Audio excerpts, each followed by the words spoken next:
به هزاران سیاره و به ده هزاران خلق جه چرالی ترکیه و باجارن باکوی کردستانی بریکتن و خواگیاندن بر بارگه لشکری یا انجیلکی و بارگه که امریکیه لباجار ادنه.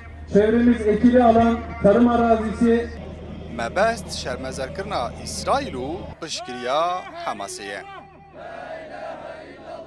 Biz burada Kudüs sürekli gençler olarak bulunuyoruz.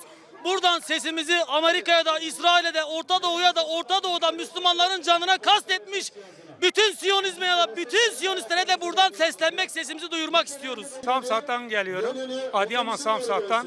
Allah rızası için geldik. Amerika'yı kınamak için. وقفه پشتوانی مروی آنگو ایهاهای بریا چند روزان بانگ خلقی کربو دا به سیاره انخوا بشتری به مشی ببن و جباجر انخوا برف به ادنه و بره بکوین. بریا کو برنامه دست بی بکه هن کسان خواستن ایریشی درین بارگه بکن. لسر وی راگیشی درکت و پولیسان مداخله که تند به گاز و آوا شیبت لچالاکوانان کرد. Ben bir Müslüman olarak değil, insan olarak geldim.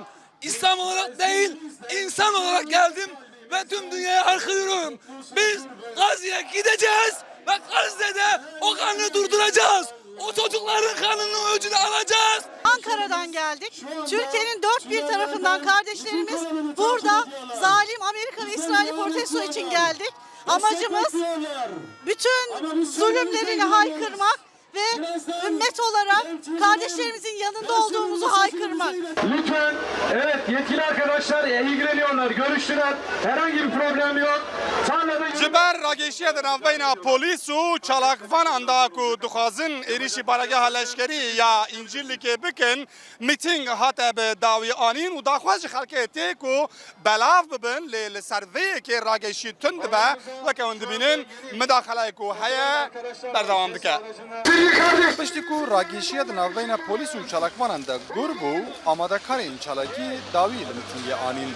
پشترجی دمک دریج پیرچون و شهر لناوا کولانان لناوا پولیس و چالاکوانان دا بردوام کرد. راوینسترگ روداو ادانا